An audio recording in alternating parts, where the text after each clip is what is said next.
यत्सङ्कल्पात्तपतितपनो वातिवातसमिन्दे वह्निर्धत्ते धरणिरुददे लङ्घते नैव वेला सोऽयं श्रीमान् निखिलजगताम् अन्तरात्मावतीर्णो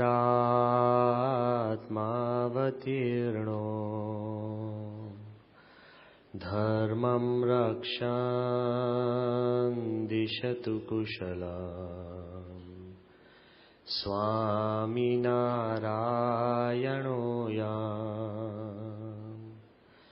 गुणातीतोऽक्षरं ब्रह्म भगवान् पुरुषोत्तमः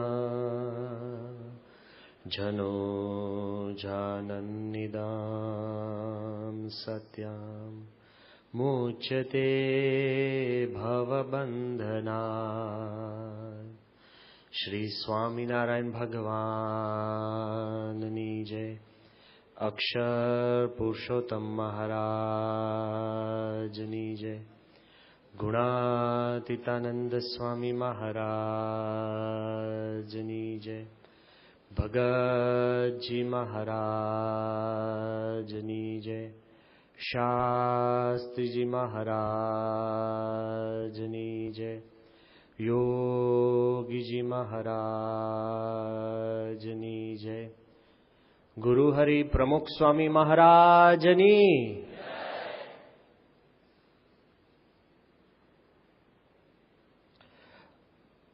આ વિશિષ્ટ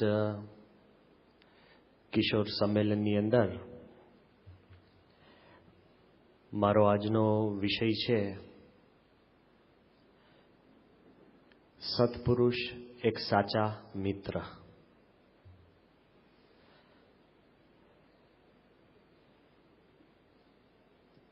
ઘણા સમય પહેલા દુનિયાના ખૂબ મોટા એક્ટર અને કોમેડિયન જેનું નામ આપે સાંભળ્યું હશે, સર ચાર્લ્સ ચેપ્લિન કહેતા ચાર્લી ચેપ્લિન. આખી દુનિયામાં એનું પ્રભુત્વ જ્યારે જામ્યું હતું તે વખતે એકવાર ચાર્લી ચેપ્લિન પોતે યુરોપમાં ફરવા નીકળ્યા હતા. જર્મનીમાં એ જ્યારે પહોંચ્યા તે વખતે એને એરપોર્ટ ઉપર જાહેરાતો જોઈ કે ત્યાં એક કોમ્પિટિશન રાખવામાં આવી હતી, લુક અલાઇક ચાર્લી ચેપ્લિન. જેમ દુનિયાની અંદર તમે તો એ દુનિયામાં ખબર હશે કે લુક અલાઇક સચિન તેંડુલકર એટલે તેંડુલકર જેવા જે છોકરાઓ દેખાતા હોય એની એક હરીફાઈ. લુક અલાઇક માઇકલ જેક્સન તો એના જેવા કોઈ દેખાતા હોય, હાવભાવ ગાતા હોય એને એવોર્ડ આપે. એમાં કોમ્પિટિશન કેવી હતી કે લુક અલાઇક ચાર્લી ચેપ્લિન. એના જેવી છત્રી લઈને, લાકડી લઈને, ટોપી લઈને, મૂછો રાખીને એમ કંઈ ચાલતોલ કરતા હોય. હવે આ પોતે ચાર્લી ચેપ્લિન, એને મજાક માટે અને એ કરી શકે, એને પોતે પણ એ હરીફાઈમાં ભાગ લીધો. અસલી મૂળભૂત માણસ એ જ હરીફાઈમાં ભાગ લીધો. 200-300 કોમ્પિટિટર્સ હશે અને કોમ્પિટિશનની જ્યારે બરાબર ચકાસણી પતી અને જ્યારે રિઝલ્ટ જાહેર થયા ત્યારે ખબર પડી કે જે અસલી ચાર્લી ચેપ્લિન એનો 7મો નંબર આવ્યો. સમજી ગયા? એને કીધું કે વેન હી કેમ 7th, એને પોતે પોતાના મેમોર્સમાં લખ્યું છે કે મને આંચકો લાગ્યો કે 6 લોકો એવા હતા જે મારા કરતા પણ વધારે મારા જેવા લાગતા. સમજાય છે કે there were 6 people who looked more like me than myself. પછી આગળ લખે છે કે we live in a world where show men succeed and real men fail. આપણે એવી દુનિયામાં જીવી રહ્યા છે કે જે દેખાવ કરનારા લોકો છે ને સફળ થાય છે અને સાચા લોકો બિચારા રહી જાય છે. એ કહે છે કે હકીકતની અંદર આ વાત જે ચાર્લી ચેપ્લિને નોંધી એના પર આપણે વિચાર કરવો જોઈએ કે આપણે એવી એક દુનિયામાં જીવીએ છીએ જ્યાં સાચા અને સારી વ્યક્તિને શોધવા એ ખૂબ અઘરું છે. ડોક્ટર સ્વામીના શબ્દમાં તમે જોઈએ કે એક વિશ્વાસુ નોકર શોધવો હોય ને, પગારદાર, આપણે જેના સાહેબ કહીએ, એક વિશ્વાસુ નોકર શોધવો હોય તો પણ કેટલું અઘરું પડે છે. ઘણા લોકો અમારી પાસે આવે કે સ્વામી અમે ધંધો કરીએ છીએ. આપણે કે આ કોણ છે? કે મારા મિત્ર સાથે. તો મેં કહ્યું પછી આશીર્વાદ શેના જોઈએ છે? એ કે ના સ્વામી એનો વિશ્વાસ નહીં લે. વિશ્વાસ ના હોય તોય મિત્ર કહેવાય. આ તો રાખવું પડે, ભેગા છે એટલે ફરવું પડે. તો કહેવાનો ભાવાર્થ શું છે કે અત્યારે આપણે એવી દુનિયામાં જીવીએ છીએ જ્યાં આપણે વિશ્વાસ અને સચ્ચાઈ માટે આપણે ભીખ માંગવી પડતી હોય છે. 1985ની સાલમાં જ્યારે સ્વામીશ્રી લંડન હતા અને તે વખતે સુવર્ણ તુલા અને અવસરની આ વાત છે, સ્વામીશ્રી અંદર નાસ્તો કરતા હતા. તમારા જેવા થોડા કિશોરોના હાથની અંદર એક છાપાનું કટિંગ હતું, અમને સંતોને આપ્યું. એ કટિંગ જ્યારે બાપા પાસે વાંચ્યું એમાં એવું લખ્યું હતું કે એક ગુરુમાં તો વિશ્વાસ હોય ને, તો એક ગુરુ પાદરી એણે 1965માં એમ જાહેરાત કરી હતી શિષ્યોમાં કે 20 વર્ષ પછી દુનિયા નષ્ટ થવાની છે. તમારી પાસે જે ધન હોય, જે વસ્તુ તમે મને આપો, હું ભગવાનના ધામમાં તમને બમણું કરીને આપીશ. આવી બેંક તો કામની કે નહીં? જો આવો ધંધો તમે કરતા હોય, કોઈ દિવસ ખોટ થાય? કદી ના થાય. લોકોએ વિશ્વાસથી બધું આપ્યું અને પછી 20 વર્ષ તો બધા જીવે ને. એને જો 100 વર્ષનું કહ્યું હોત તો કદાચ ઉપડી ગયા હોત. તો 20 વર્ષ પછી બધા એના શિષ્યો ભેગા થઈને બધા હોવાપો કર્યો, એના પર કેસ નાખ્યો કે અમારી જે જૂની મિલકત હતી અને પૈસા હતા અત્યારે તમે આપો કાં અમારા ગુરુને જેલમાં પૂરો. આ કટિંગ જ્યારે બાપા પાસે વાંચ્યું ત્યારે સ્વામી હસતા હસતા શું કે આવા કોઈક ભટકાઈ ગયા હોત એના કરતા અમે શું ખોટા છે. અને સ્વામીએ બહારે આવીને તમારા જ જેવા કિશોરોને વાત કરી, બહુ અદ્ભુત વાત કરી. સ્વામી કે આપણને જે સંત મળ્યા છે એ સાચા છે. પછી બાપા કે જો એટલું મનાય કે આ સંત મારા છે તો સ્વામી કે મિત્ર ભાવ રહે. અને એટલું જ કરવાનું છે, બાકી બધું સંત કરશે. સમજી ગયા? તમે કોકને ખાલી મિત્ર બનાવો અને બધું જ તમારું સાચવે એવા મિત્ર છે? આપણે તો મિત્ર પાછળ ઘસાઈ જવું પડે, પૈસા વાપરવા, કે ત્યાં ફરવા જવું પડે, એ પીવે પીવું પડે, એ પહેરવું પડે તો મિત્ર સાચા. પેલો કે નહીં હટ દૂર ચાલે. મિત્રતા ટકાવવા માટે આપણે ઘસાવવું પડે. આ મિત્ર કેવા છે સત્પુરુષ કે એકવાર તમે એમ જ માનો કે આ સંત મારા છે તો પછી સ્વામી કે એટલું જ કરવાનું છે, એ પછી કાંઈ જ કરવાનું નથી. આવી દ્રઢતા આપણા મનમાં હોય તો ખ્યાલ આવે. બીજો પ્રસંગ હું લંડનના કિશોરોની હું તમને વાત કરું, યુવાનો કિશોરોની. 1980ની સાલનો પ્રસંગ છે. બાપા ત્યાં ફરતા હતા, પદરામની વિચરણ, ત્યારે થોડાક કિશોરો બાપાની આગળ પાછળ ફરિયાદ કરે, આનંદ કરે, બાપા જોડે હેતપ્રીત કરે, વાતો કરે, બધું જ કરે. પણ એક એવો પ્રસંગ બન્યો કે નવરાત્રિના દિવસો હતા. જો બધાને ચટપટી જાગે કે નહીં? નવરાત્રિના દિવસો હતા અને આ જે સ્વામીશ્રીની નજીક ફરનારા યુવાનો છે ને, ખાનગીમાં બાપા કે સંતો કોઈને કીધા વગર ત્યાં નવરાત્રિના ગરબામાં ગયા હશે. ઇંગ્લેન્ડમાં ગયા તો ખરા, ખાનગીમાં કોઈને કીધું નતું. પણ ભગવાનનું કરવું એવું કે ત્યાં કોઈ છાપાવાળો ચડી ગયો હશે અને છાપાવાળા જનરલી નવરાત્રિના ફોટા પાડતા હશે. એમાં ફોટામાં કોણ આવ્યું? આપણા મુખ તો અને એ ગાર્ડિયન ન્યૂઝપેપરના ફ્રન્ટ પેજમાં સાઈડની અંદર કે હો ભારતીયની પ્રથા, જે નવરાત્રીના જે બધા હિલોડે ચડે, અને એમાં ફોટા કોના? આપણા યુવાનો, કિશોરો. અને જે ઝૂમતા એવો ડાન્સનો ફોટો આવ્યો એટલે આખા સત્સંગમાં બધા હોહા થઈ ગઈ કે આ જ બાપા જોડે ફરનારા, જોડનારા, દોડનારા, ઉપદેશ આપનારા ઝૂમવા બેસી ગયા હતા ત્યાં. અને જયારે આ વાત સ્વામી પાસે પહોંચી તો બધા યુવકો શરમાઈ ગયા કે મારી નાખ્યા, કે આ તો ફોટાથી ધ્યાન રાખવું પડે. અને જયારે સ્વામી પાસે બધા ગયા એકદમ ઢીલું મોઢું કરીને, જવાબો શોધતા કે કરશું શું, કેમનું. અને જેવા સ્વામી પાસે ગયા ને સ્વામી બીજું કઈ ના બોલ્યા. બાપાએ કીધું, બાપા કે તમે બધા ગયા કેમ ત્યાં? આટલું જ સ્વામીએ પૂછ્યું. તો એ લોકો કે બાપા અમારે તો ઘણું નતું જવું, પણ અમારા ફ્રેન્ડ્સ હતા ને, એ ફ્રેન્ડ્સના આગ્રહને લીધે ગયા. સ્વામી બે જ શબ્દ બોલ્યા. સ્વામી કે અમે તમારા ફ્રેન્ડ નહીં? સમજ્યા? જો આ દુનિયાના, સ્કૂલના, પોળના, ઘરના અને ફરવા જનારા એ બધા જ તમારા ફ્રેન્ડ્સ હોય તો શું પ્રમુખ સ્વામી મહારાજ તમારા ફ્રેન્ડ નહીં? એના આગ્રહથી ત્યાં જવાય તો આમના આગ્રહથી અહીંયા ન અવાય? દુનિયાના મિત્રના આગ્રહથી બધું જ થાય તો સત્પુરુષના આગ્રહથી બધું મુકાય નહીં? મૂકી શકાય. જો સ્વામીનો બહુ જ સિમ્પલ પ્રેમાળ 3 શબ્દોનો આ તો સ્વામી કે એ તમારા ફ્રેન્ડ તો અમે તમારા ફ્રેન્ડ નહીં.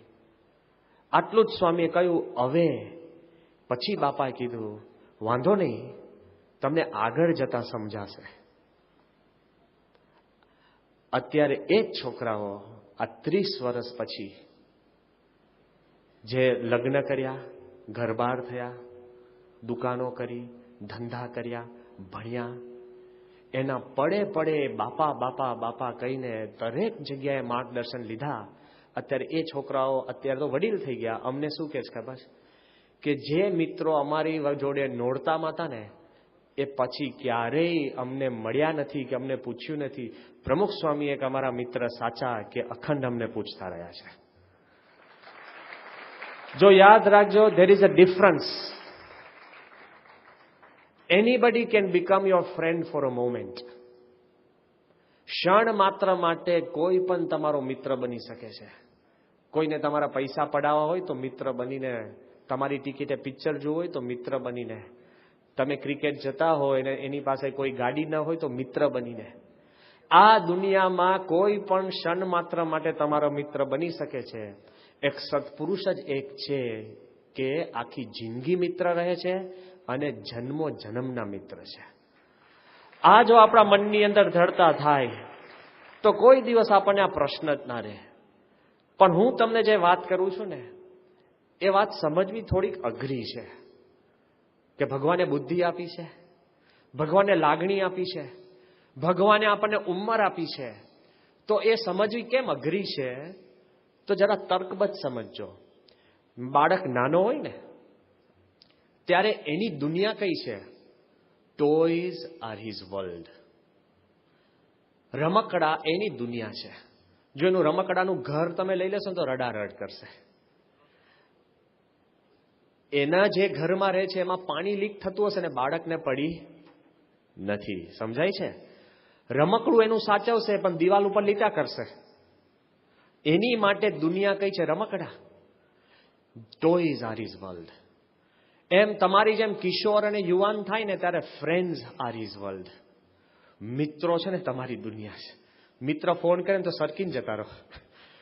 મિત્ર બોલાવે તો હોય એના કરતા વધારે રહો. અરે અમારો જાનનો મિત્ર છે લે, કે સ્વામી કરવું પડે લે, એટલી કેફથી કરે ને કે ભગવાન માટે એવું ન બોલે. જો મિત્ર, ફ્રેન્ડ્સ આર યોર વર્લ્ડ. હું આ માનું છું એટલે તમને કહું છું, સ્વીકારું છું. થોડાક જ્યારે તમે લગ્ન કરશો ને એટલે તમારી wife will be your world. તમારી પત્ની તમારી દુનિયા બનશે.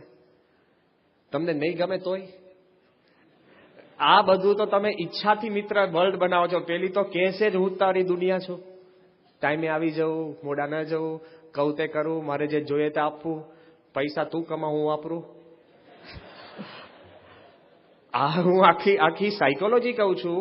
Your family, your wife and your family will be your world.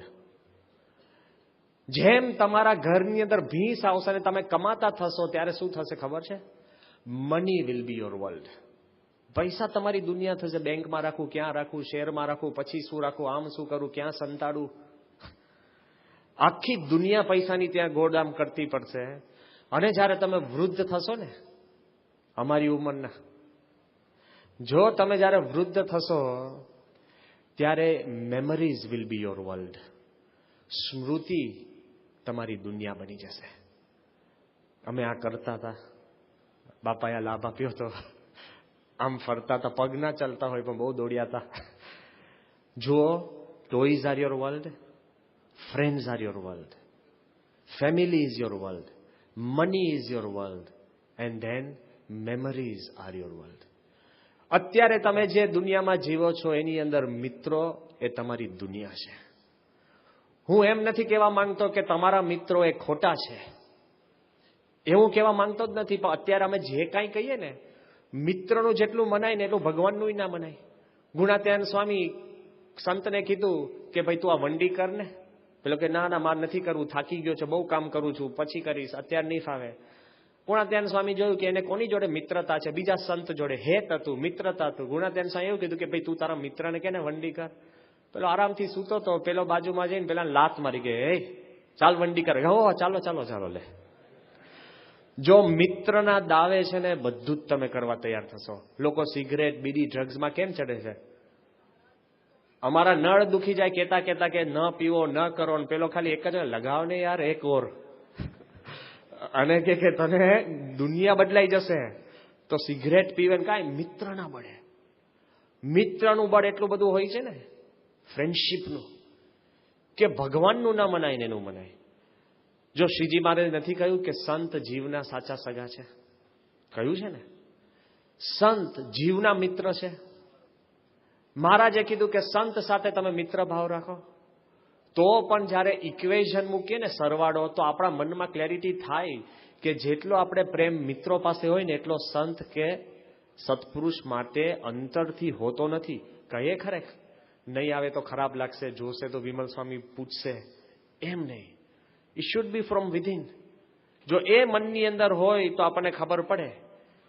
તો આપણા મનની અંદર આ પ્રશ્ન છે. હું એ પણ નથી કહેવા માંગતો, તમે મને કહેશો સ્વામી શું તો અમારા બધા મિત્ર ખોટા? ભાઈ સાહેબ, એવું અમે નથી કહેવા માંગતા. પણ હું એ કહેવા માંગુ છું કે તમારા મિત્ર સાચા હોય એનું કારણ એમ નથી કે બધા સારા જ છે. હું કહું તમારા મિત્રો એ તમારા સાચા, પણ તમારે એ તો પ્રશ્ન પૂછવો જોઈએ ને કે સાચા મારા મિત્રો છે પણ એ બધા સારા છે? It's important. જેમ તમે જમવા બેસો, તમે કહો આ ખાવાનું મારું છે પણ સારું છે, વિચાર કરવો પડે કે નહીં? એમ આપણે પણ એક પ્રશ્ન મનમાં પૂછવો જોઈએ કે આ બધા જ મારા સાચા મિત્રો છે પણ એ સારા છે કે નહીં? એટલા માટે આ પૂછવું જોઈએ કે જ્યારે સ્વામીનું તમે વિચાર કરશો ને કે સ્વામી સાચા મિત્ર છે, સર્વશ્રેષ્ઠ મિત્ર છે, અને સ્વામીનું જે હેત છે ને, તો એક બહુ જ મોટા માણસે અમને કહ્યું હતું કે if you take all the friends of your world, આ દુનિયામાં જેટલા માણસો છે એ બધા જ તમારા મિત્ર હોય, એટલે 6 અબજ મિત્રો, અને બધા જ સાચા હોય, અને હું કહું કે બધા જ સારા હોય, પણ સ્વામી એક મિત્ર અને એનું હેત એની બરોબર 6 અબજ મિત્રનું હેત થાય નહીં. શા માટે? કે આ બધાનું જે હેત પ્રીત છે ને એની અંદર કંઈક સ્વાર્થ છે. ગુણાત્યાન સ્વામીએ કીધું કે બીજા આપણું હેત કરે ને એનું ઇન્દ્રિયનું પોષણ કરતા હોય. કોઈક આપણી માટે પાણી લાવી દે, રાખે ને સાચવે, કોઈક મફત કપડાં આપે, તો ઇન્દ્રિયોનું પોષણ કરતા હોય. ભાઈ તમે રૂપવાન હોય ને તોય હેત કરે, તમે ધનવાન હોય તો બહુ જ હેત કરે, કોઈક બુદ્ધિશાળી હોય તો હેત દેખાડે, કોઈક આવડતવાળો હોય તો હેત દેખાડે. લોકો જે હેતપ્રીત કરતા હોય છે ને એ પોતાની ઇન્દ્રિયોનું પોષણ કરતા હોય છે. ઘણા કહે ને અમને કોઈક છોકરો બહુ બોલકો હોય ને સારો હોય, કોઈક છોકરી બોલકી હોય ને સારી હોય, બધાને હેત થાય. એ કે એના જીવનું હેત છે? કે ઇન્દ્રિયોનું પોષણ છે. પેલાને તમે ગમો છો એટલે હેત કરે છે, પેલાને તમે ગમતા બંધ થઈ જાઓ. શરીરની અંદર લેપ્રસી નીકળી હોય એટલે કહે કે શું કીડિયારાનો રોગ, અને દર 2 સેકન્ડે છીંક ખાતા હોય અને લીટ લબડતી હોય, પછી કે મારા મિત્ર થાવ, થાય કોઈ? કેમ કે લોકો આ દુનિયાની અંદર તમારી જોડે હેતપ્રીત કરે ને એ તમારું એનું પોતાનું પોષણ કરે. સત્પુરુષ જે હેતપ્રીત કરે છે ને એ આપણા જીવનું પોષણ કરે છે. એ જો આપણા મનમાં મનાય તો સત્પુરુષની આખી દુનિયા અને હેત કરવાની રીત જુદી છે. કેટલા પ્રસંગો છે, હું પ્રસંગો બહુ ઝાઝા નથી કહેતો, પણ તમને કોન્સેપ્ટ સમજાવું છું. આપણા ટ્રસ્ટી કિરણ પીઠવા તમારા જેમ યુવાન હતા, અને અહીંયા જ શાહીબાગ મંદિરની અંદર દર વખત બાપા આવે અને સ્વામી હોય ને તે વખતે એ લોકો સ્વામી જોડે બેઠા હોય ને વાતચીત કરે. અને એમનો નિયમ કે કામે ગયા હોય તો બાપા જ્યારે વિદાય લેવાના હોય તો સાંજે પણ સ્વામીને 2 મિનિટ મળવા આવે. નાના યુવાનો, કિશોરો. એકવાર એ કંઈક સ્વામી અહીંયા નીકળી ગયા અને સ્વામીને મળવા માટે કિરણ પીઠવા મોડા પડ્યા અને એના મનમાં એમ થયું કે હું રહી ગયો અને સાયકલ લઈને એ પોતે ત્યાં દિલ્હી દરવાજા સુધી ગયા છે. દિલ્હી દરવાજા સુધી ગયા અને ત્યાં જ એમને જોયું કે બાપા એ ગાડીમાં બેઠા હતા અને દિલ્હી દરવાજા ગાડી ઊભી હશે. કિરણ પીઠવાએ જેવી ગાડીમાં સ્વામીને જોયા એટલે તરત જ સાયકલ ઉપરથી સીધા ઉતરી પડીને સીધા બાપાને દંડવત કરવા લાગ્યા. અને સ્વામી એને હેતપ્રીતથી માથે ધબ્બો માર્યો. પછી કિરણે જોયું કે જેટલા મિનિટ હું ઉતરીને 5-6 મિનિટ દંડવત કરતો હતો અને સ્વામી આગળ ઉભો રહ્યો, એક હાથે પ્રમુખ સ્વામી મને આશીર્વાદ આપ્યા અને બીજી હાથે સાયકલનું કેરિયર પકડીને સાયકલ ઊભી રાખી હતી. એ પ્રમુખ સ્વામીએ મારી સાયકલ પકડવાનું કામ કર્યું. સમજાય છે? સત્પુરુષ મિત્ર એવા છે કે ક્યારેય તમે કે તમારી વસ્તુને પડવા દેતા નથી. સપોર્ટ્સ. જો હેતપ્રીત તો બરાબર, સમજીને હેતપ્રીત. આચાર્ય સ્વામી અત્યારે નવસારીના આપણા મુખ્ય કોઠારી મહંત છે. ઝૂઓલોજીમાં પોતે પીએચડી કરીને એટલે પ્રોફેસર, એમએસસી કર્યું છે.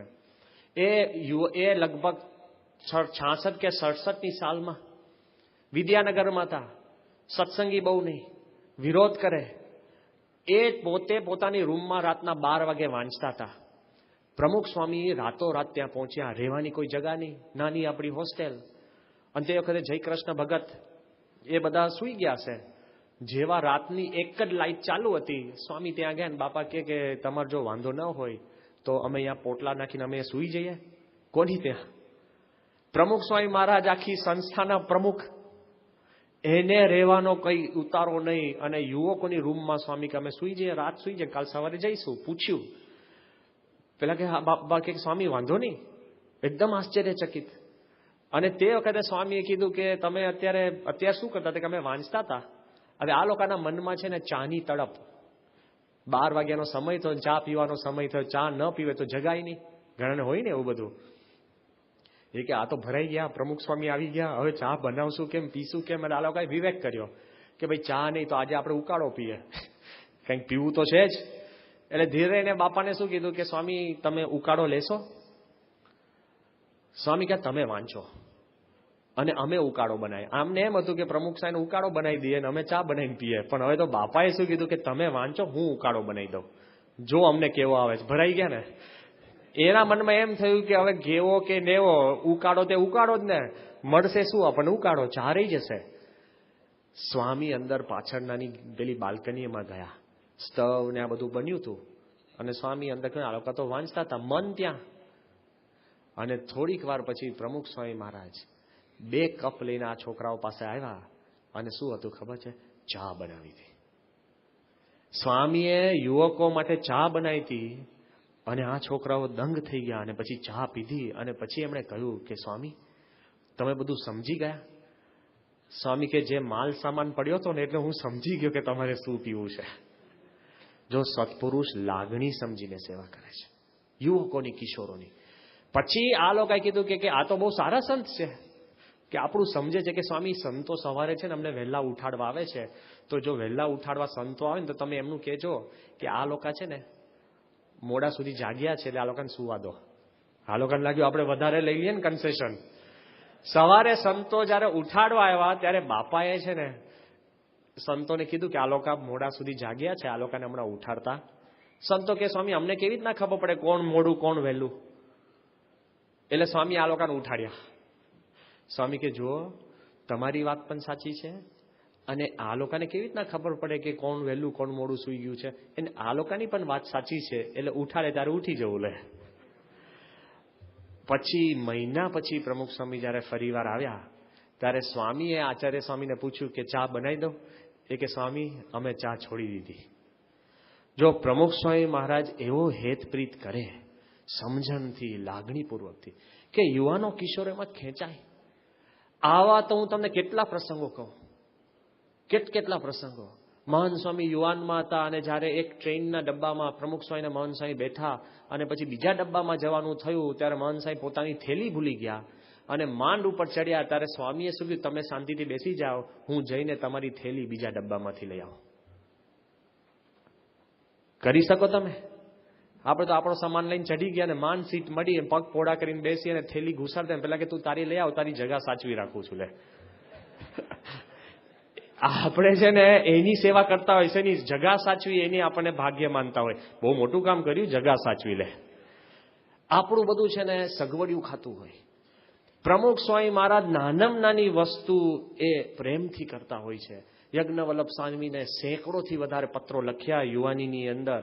એવા પ્રસંગો સાંભળ્યા છે કે ટ્રેનની અંદર કોક યુવાન દુઃખી હોય તો સ્વામી એને ભેટીને એના આંસુ રૂછ્યા હોય. હોસ્પિટલમાં સ્વામી મળવા ગયા હોય અને કોઈને પણ સ્વામીએ માથું દબાવ્યું હોય, પ્રેમથી સાચવ્યા હોય. લગ્નની અંદર કોક યુવાને કહ્યું હોય કે સ્વામી મારા લગ્નમાં આવજો, સ્વામી હાજર હોય ને પેલો તૈયાર ના હોય. સમજાય છે? આપણે તો કોકને ત્યાં ગયો હોય ને પેલો તૈયાર નહીં હોય તો શું કરીએ? બેસી જઈએ? આપણે તો ત્યાંથી પાછા નીકળી જઈએ.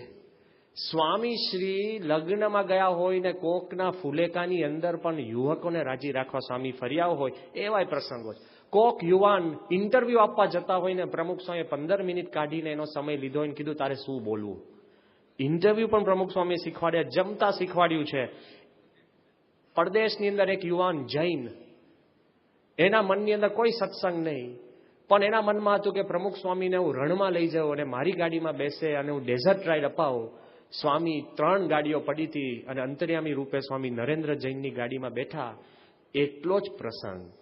આખા વર્લ્ડના જૈન યુથ એસોસિએશનનો પોતે પ્રમુખ, આખા વર્લ્ડનો એ હેડ, બિઝનેસમેન, સારામાં સારા પોતે વિચારક, પણ સ્વામી એની ગાડીમાં ડેઝર્ટ રાઈડમાં બેઠા ને ત્યારથી આખી જિંદગી પ્રમુખ સ્વામીની મૂર્તિએ પોતાના ખિસ્સામાં રાખતો થઈ ગયો.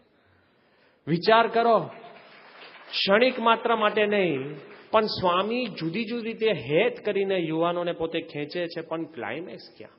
જીવતા તો શીખવાડે, જમતાય શીખવાડે. પણ વિશ્વવિહારી સ્વામી નાના યુવાન હતા, મૂંઝાય, પરદેશમાં ઉછરેલા, પૈસાદારના દીકરા, અને સ્વામી પાસે આવ્યા અને તે વખતે ગામડે ફરવા જ જતા હતા. અને તે વખતે બાપાને ખબર પડી કે 3 દિવસ કે સુધી તો ખાડે જ નથી ગયા. કેમ? ગામડામાં તો સંડાસ હોય નહીં, ક્યાં જવાનું? ઓપન એર થિયેટર, બરાબર. અને ત્યાં જવાનું તો આ જાય જ નહીં અને ખાય જ નહીં. ખાય તો નીકળે ને.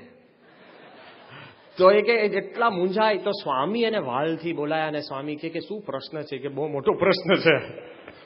થાય કે નહીં પ્રશ્ન? પણ સ્વામી એને સમજાયા. સ્વામી કે આપણે છે ને બહારે જવું. તે પણ કેવી રીતના? તો સ્વામી કે તારે 2 ઈંટો લઈ જવી, ઈંટ ઉપર બેસવું, અને કે ઈંટ વગર બેસે તો ઘસાઈ જાય ને. કારણ કે ઈંટ ઉપર બેસવું અને પછી ખાડે જવું, પછી લોટો ક્યાં રાખો, આમ તેમ બધું જ પ્રમુખ સ્વામી શીખવાડે. આવો મિત્ર તમને ક્યારેય નહીં મળે. જીવતા, રમતા, જમતા બધી જ ક્રિયા સત્પુરુષ આ દુનિયામાં શીખવાડી શકે અને છેક સુધી સાચવી શકે એવા મિત્ર પ્રમુખ સ્વામી છે. જો આવા મિત્ર આપણા ગુરુ આપણી સામે હોય અને તમે બીજે ફાંફા મારો તો આપણા જેવો મૂર્ખ કોઈ કહેવાય જ નહીં. છતાં પણ હું તમને કહું છું, હું તમારા પક્ષમાં છું. આ બધી જ વાત હું કરીશ ને. તમે ભલે આ પ્રશ્ન રજૂ નહીં કરી શકો, પણ સૂક્ષ્મ રીતે ખાનગીમાં તમારા મનમાં આ પ્રશ્ન થશે. શું થશે ખબર છે? કે it can't happen to me. કે બરાબર છે, વિશ્વવિહારી સ્વામીને સ્વામી શીખવાડ્યું. હર્ષદ ચાવડાને પત્ર લખ્યો, પેલાને હોસ્પિટલમાં મળવા ગયા, પેલાના ટ્રેનમાં આંસુ લૂછ્યા અરે યજ્ઞવલ્લભ સ્વામીને સ્વામીએ 100 પત્ર લખ્યા, પણ મને આવો પ્રસંગ બને નહીં. બરાબર ને? આપણને એમ થાય કે સ્વામી જો મને આવો બન્યો હોત ને તો હું મિત્ર થઈ જાઉં. બરાબર? આવો સૂક્ષ્મ પ્રશ્ન થાય કે it can't happen to me, કે મને આવો ના થાય તો હું સ્વામીને કઈ રીતે સ્વીકારું કે આ બેસ્ટ ફ્રેન્ડ મારા. હવે આ મોટો પ્રશ્ન મેં છેડ્યો છે, પણ આ પ્રશ્નનો ઈલાજ કે જવાબ આપ્યા વગર છૂટકો નથી. શાંતિથી સાંભળજો. તર્કની દુનિયામાં આપણે જઈએ, અને જો તમે આ તર્ક સ્વીકારી શકો તો તમે પછી મારો જવાબ પણ સ્વીકારજો. તમે આ ન સ્વીકારો તો જવાબ ન સ્વીકારતા. બરાબર આપણા મનમાં એમ હોય કે પ્રમુખ સ્વામી હવે તો લાખો માણસો થઈ ગયા, હવે સ્વામી મને ક્યારે જુએ મળે, શું કરું, કેવી રીતના સ્વીકારું. હવે મારે તમને પૂછવું છે કે આ દુનિયામાં તમે જે મિત્રોને સ્વીકાર્યા છે, કે જે મિત્રોએ તમને સ્વીકાર્યા છે, સમજી ગયા, તો એનું કારણ શું હોય છે? તો મેં કિશોરો યુવાનોને પૂછ્યું, સાંભળજો. ઘણા એમ કે બસ સ્વામી અમે ભેગા સ્કૂલમાં જઈએ છીએ ને મિત્રો. લે, એનું કારણ શું છે કે આપણે સહવાસ જેની જોડે હોઈએ એ મિત્ર થાય. તમારે ઘી કાંઠામાં રહેતા હોય એને સેટેલાઇટના મિત્રો હોય, ઘી કાંઠામાંથી ત્યાં ગયો હોય તો હોય, પણ ક્યાં તમે દૂર જઈને જવાના. જો આપણે આપણી જે નાની દુનિયા છે ને એના સિવાય કોઈ મિત્ર આપણા હોતા નથી. સ્કૂલે હોય કે રમવામાં કે ફરવાના કે આપણી પોળમાં આજુબાજુ એવા જ મિત્રો હોય છે. પેલો કે અમારી જોડે જે ફરે ને એ મિત્રો નહીં. તમે જોવા કે હાલ ને 4 જણા આવી જ જાય. ઘણા એવા જ હોય અખંડ ફ્રી, ટોટલી ફ્રી, ફરતા જ હોય, જ્યાં હોય તો હોય જ. કેમ છે, તૈયાર છું લે. એવા તમારા મિત્રો થતા હોય છે. સૂક્ષ્મ ઘરે વિચારજો આ બધા. હું પ્રશ્ન પૂછું છું કે જે બસ those who are free are your friends. અને તમે પણ એવા જ હોય, કોકની પાછળ ફરફર જ કરતા હોય ને પડછાય જેમ હું આવું લે, તું આવું શું કરે છે, 2 માણસ ને તમારે બધી જ જગ્યાએ તૈયાર થઈ જાવ છો. તો ઘણા છે ને because you are free you are friends, because you are near you are friends. ત્રીજો પ્રકાર કેવો છે કે એ આપણું કહ્યું માને ને એટલે મિત્ર થાય. નહીં ઘણા હોય કે ચાલ દોસ્ત આપણે લખોટી રમીએ, કે હા તો બહુ સારો મિત્ર કહેવાય, હું કહું તેમ કરે. અને આપણે બીજાના મિત્ર થવા માટે શું કરીએ, એ કે તેમ કરીએ. જોજે કાલે લાલ રંગ પહેરીને આવજે, હા લાલ રંગ પહેરીને. કેમ? મારા મિત્રએ કહ્યું. કેમ? આપણે એના મિત્ર થવું છે. કહું તેમ કરે એ મિત્ર થાય. ઘણા તો એવો મને જવાબ આપ્યો કે સ્વામી અમે SMS કરીએ ને મને સામે તરત વળતો જવાબ આપે એટલે મારો મિત્ર. લે, SMS નો જવાબ આપે એ મિત્રો. ઇન્ટરનેટની દુનિયાની અંદર ચેટિંગમાં તમે જોયો જ ના હોય, મિત્ર છે, સ્ત્રી છે કે પુરુષ છે, બુઢો છે કે જુવાન છે, વાતો તો મીઠી મીઠી કરતો હોય, ઘરડું ગલકું, કે એકદમ વૃદ્ધ હોય અને તમને લાગે કે આ મારો મિત્ર, ને એકદમ વાત તો શૌર્યની યુવાનોની વાત કરતા હોય. એવા ઇન્ટરનેટ પર મિત્ર થાય છે. કેમ? હું કહું મને જવાબ આપે છે ને એટલે મારો મિત્ર. કેવા કારણો છે? હજુ ઊંડા ઉતરજો. ખાલી મિત્રો કેવા કે ભાઈ મને હું ગમે તે અર્થહીન વાતો કરતા. જો મિત્ર જોડે બધી વાતો થતી હોય ને એમાં બધી અર્થવાળી ના હોય. ભણવામાં અર્થવાળી હોય. ટીચર જોડે બહુ વિચારવા, સંતો જોડે કઈ અર્થસભર વાત કરે. મિત્રો જોડે કે હાલ ને યાર એમ તું ક્યાં ગયો તો, હા બહુ શું કર્યું, હા તમારો અડધો ફોન છે ને ના હા એમ જ ચાલતું હોય. લે, તમે વધારે અનુભવી છો, આ તો મને તમારામાંથી જ કહ્યું છે એટલે મારો વાંક નથી હું જે બોલું છું. ઘણા એવા હોય કે હેબિટ્સ, આદતથી મિત્રો થાય. એ મિત્રો બહુ ભડવીર હોય. ભેગા સિગરેટ પીતા હોય ને મિત્રો થઈ જાય. ભેગા દારૂની ખાલી એક ગ્લાસ લગે ને એ કેવું રહ્યું, લે કેવું રહ્યું, માખી જિંદગી આપી દે પેલા ને. ભેગા ક્રિકેટ જોવા ગયો ને મિત્ર થઈ જાય. સમ આદત, સરખી આદત હોય તો પણ માણસ મિત્ર થઈ જાય અને એ મિત્રતા છૂટતી નથી. ખાલી રમવામાં મિત્ર. જો કે રમવામાં તો દુશ્મન જાજા થાય. આઉટ 5 વાર આઉટ થઈ તો સ્ટમ્પ લઈને જતો રહે પેલો કે હવે રમો. અમે જોયું છે, અમારા પર ફોન આવ્યા કે સાહેબ પેલા કોને મનિયાને. મેં કહ્યું કેમ? એ કે સ્ટમ્પ લઈને જતો રહ્યો છે. પણ એ મારે સોલ્વ કરવાના, બીજા બનાવી દે તું સ્ટમ્પ. જો રમવાની અંદર મિત્રતા અને દુશ્મનાવટ થતી હોય છે આપણને, પણ એક મિત્રતા જે ટકતી હોય છે ને, ઇન્ફ્લુઅન્સ. કોઈ વધારે પૈસાદાર, વધારે રૂપવાન, વધારે બુદ્ધિશાળી, વધારે હોશિયાર, વધારે આવડતવાળો, એ જેનો આપણને પ્રભાવમાં જીવતા હોય ને, એ પ્રભાવમાં તમે છે ને એ મિત્રતા તમારી ચાલુ રહેતી હોય. આ જો આપણને ખબર પડે કે દુનિયાના કારણો છે મિત્રતા માટે, પણ એ બધાનો સાર શું છે?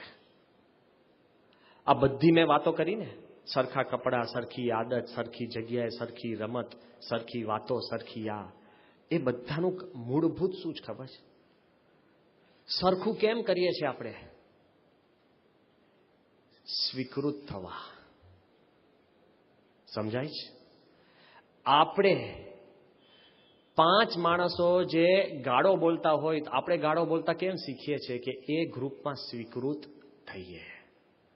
સરખા કપડાં કેમ પહેરીએ છીએ? સ્વીકૃત થવા. સરખા જોક ઉપર હસીએ છીએ કેમ? સરખા. કોઈને ન ખબર પડે ને તો હા હા હા હા કરે. કેમ? હારું નહીં કરું તો રહી જઈશ. સ્વીકૃત થવા. ઇફ વી આર એક્સેપ્ટેડ, આપણે સ્વીકૃત થઈએ ને તો જ આપણને એમ લાગે કે મારા અસ્તિત્વનો સ્વીકાર થયો. બધાની પાછળ એક જ કારણ છે કે આપણે સ્વીકૃત થઈએ.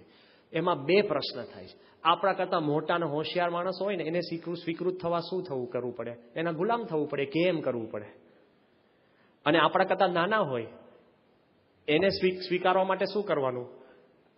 આપણે કહીએ એમ એને કરવું પડે. હે ચાલ ઉભો થા, પછી આવજે, અત્યારે નહીં, લે. એમને એમ એકવાર હું ખાલી ત્યાં ગયો, જજીસ ક્રિકેટ રમતા હતા. હકીકત વાત છે, હું મળવા ગયો તો જજીસ ક્રિકેટ રમતા હતા. એના નોકરો છે ને ફિલ્ડિંગ કરતા હતા. તો મારી હાજરીમાં પેલો 3 વાર આઉટ થયો તો જજ કે નોટ આઉટ. પેલા ફિલ્ડિંગ જ ભર્યા કરે. પેલા લોકો નોકરી જોઈતી હતી અને પેલો રમ્યા જ કરે, પેલા ફિલ્ડિંગ ભર્યા કરે, બોલિંગ કર્યા કરે. આવું ક્રિકેટ હોય? અખંડ નોટ આઉટ,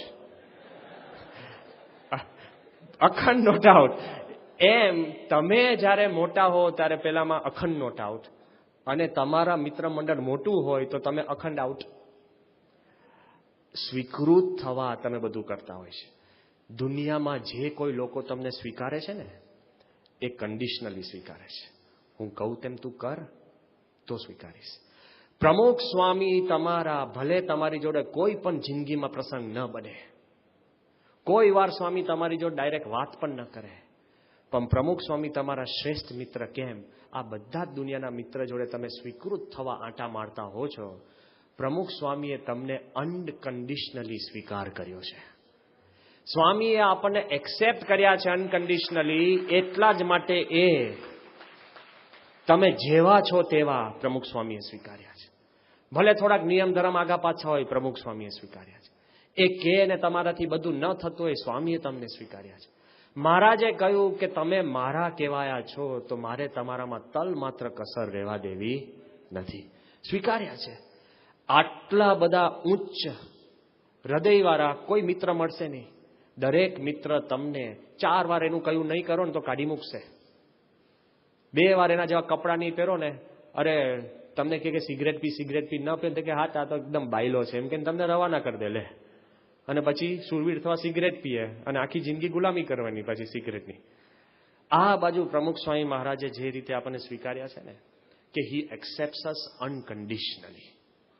જે કાંઈ તમે નાની મોટી ભૂલોય કરી હોય ને સત્પુરુષ માફ કરે છે. હી લવ્સ અસ અનકન્ડિશનલી. કોઈ પણ કન્ડિશન વગર તમને પ્રેમ આપે છે. દુનિયાના બધા જ પ્રેમ છે ને કન્ડિશનલ હોય. તમે જ્યારે મોટા થઈને લગ્ન કરશો, તમારો દીકરો તમારી પાસે 5-6 વસ્તુ માંગશે, પહેલા તો તમે બહુ કહેશો કે બેટા તું બહુ સારો, મારો જીગરી, હું પ્રેમ ને હે તે પપ્પા તમે બહુ સારા, અને પપ્પા કરે ને 4 વાર એ કે પપ્પા બાઇક લઈ આપો ને, નહીં લઈ આપો એટલે કેવા પપ્પા ખરાબ. અને છોકરો ફેલ થાય એટલે પપ્પા કે આ કેવો પાક્યો. તમે ફેલ થાવ એટલે ચોકડી, પેલા ન લઈ આપે એટલે ચોકડી. દુનિયાના મા બાપના પણ પ્રેમ છે ને કન્ડિશનલ હોય છે. અને પ્રમુખ સ્વામી મહારાજ, તમે 4 વાર ફેલ થઈને પ્રમુખ સ્વામીના પાસે આવશો ને, સ્વામી તમને આશીર્વાદ આપશે કે 5મી વાર તું પાસ થા. આપણે જોયા છે 7 વાર ફેલ થઈને પણ ડોક્ટર બનેલા. આપણે જોયા છે કે જેના જિંદગીમાં લલાટ પર કોઈ ભણવાનું લખેલું ન હોય, પ્રમુખ સ્વામીના આશીર્વાદથી ભણ્યા હોય. પ્રમુખ સ્વામી એક્સેપ્ટ્સ અસ અનકન્ડિશનલી, loves us unconditionally, protects us unconditionally. ગમે તેમાં ભીસમાં આવી ગયા હોય ને, કે બાપા આવું થઈ ગયું છે, સ્વામી એવું કહે છે કે કેમ મને પૂછવા આવ્યો તો આવું કરવા ગયો ત્યારે? ઘણા નહીં એક્સિડન્ટ કરી નાખે ને પેલી હેલ્મેટ ના પહેરીને માથું ફૂટી જાય ને પછી કે બાપા હોસ્પિટલમાં છું કંઈક કરો. સ્વામી એવું કહે છે પૂછવા આવ્યો તો કે હેલ્મેટ વગર જવું કે નહીં? સ્વામી રક્ષા કરે જ છે. તમે એમના કહેવાયા છો તો તમને પ્રેમ, સ્વીકૃતિ, રક્ષા અને હી ફૂલફિલ્સ. તમે ગમે તેવા હશો ને તોય તમારા સંકલ્પો પૂરા કરવા એ પ્રમુખ સ્વામીની જવાબદારી છે. સ્વામી એવા મિત્ર છે કે તમારા દરેક સ્વપ્ન પણ ફૂલફિલ કરે. દુનિયાના કેવા મિત્ર હોય ખબર છે? બધા મિત્ર એકબીજાને સ્વપ્ન આપે, એ દોસ્ત આમ કરી નાખીએ, આપણે તો મોટા થઈને પાયલોટ થવું છે. મિત્રો તમને સ્વપ્ન આપી શકશે, પૂરા નહીં કરી શકે. પ્રમુખ સ્વામી તમને સ્વપ્ન આપશે ને પૂરા પણ કરશે. આ બહુ જ સિમ્પલ ડેફિનિશન છે કે મિત્રો તમને ખાલી સ્વપ્ન આપી શકશે, સ્વપ્નની દુનિયા દેખાડી શકશે, પણ પૂરી કરવાની તાકાત એ સ્વામી પાસે છે. આ મિત્ર કંઈક જુદા કહેવાય. તો બીજો પ્રશ્ન આપણા મનમાં થશે કે બરાબર, પણ હવે સ્વામી ઉંમરનો ડિફરન્સ તો ખરો કે નહીં? હું કેવી રીતના એની જોડે મિત્રતા કરી શકું જે મારા કરતી 2 ગણા, 3 ગણા, 4 ગણા ઉંમરમાં મોટા હોય? મારી 20 વર્ષની ઉંમર ને પ્રમુખ સ્વામીની 80 વર્ષની ઉંમર, તો કેવી રીતના લાગે કે 80 વર્ષના તમારા મિત્ર હોઈ શકે? એજ મેક્સ અ ડિફરન્સ. અરે ભાઈ, ઘણા યુવાનો મેં દેશ પરદેશમાં જોયા છે જે અમને કહેતા હોય છે કે સ્વામી મારા શ્રેષ્ઠ મિત્ર છે ગાંધીજી. ઉંમર તો બરાબર, અત્યારે પૃથ્વી પર હયાત નથી ને તો એના મિત્ર થઈ શકે છે. થઈ શકે કે નહીં? કેમ? એના મૂલ્યો એનું રક્ષણ કરી શકે. એમ ઘણા કોઈ દિવસ પેલો કે મને બાપા મળ્યા નથી, સચિન તેંડુલકરને કોઈ દિવસ તમે મળવાના નથી, પણ તમારા મનના મિત્ર કહેવાય કે નહીં? અરે તમારા તો બરાબર વૃદ્ધો હોય ને એ કે સાહેબ મારા બેસ્ટ ફ્રેન્ડ તો સચિન તેંડુલકર લે. 60 વર્ષનો હોય તોય કે એની જોડે ને હેત થયું હોય ને તો મિત્રતા પાકી. મિત્રતામાં હેતની જરૂર છે, સુરત ભાવની જરૂર છે, કોઈ એજનો એમાં ડિફરન્સ નથી.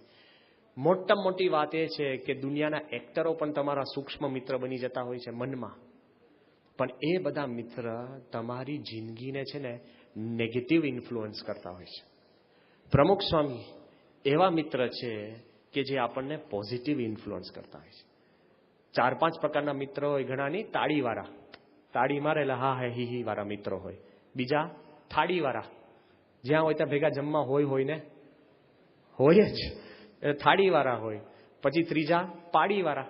પાડી એટલે સ્કૂલની પાડી હોય કે જોબની પાડી હોય, એટલે જે તમારો ટાઈમ શેડ્યુલ હોય એના મિત્રો હોય. પછી ના હોય, કાંઈ પૂછે નહીં, કરે નહીં. જ્યારે ભેગા થાય ને ત્યારે આખી દુનિયાની વાત કરે, હે કેમ છે, પછી ગુમ. અમુક દિવાળીવાળા, વર્ષે એકવાર મળે, સારા એકદમ ઇસ્ત્રી ટાઈટ કપડાં પહેરીને, કેમ કેવું છે, બરાબર. અને અમુક છેક ભગવાન વનમાળી કહીએ કે ભગવાન અને સંત આપણા અંતરના મિત્ર છે, ખબર પડે એ ક્યારે ખબર પડે? આ દુનિયાના મિત્ર આવશે અને જશે.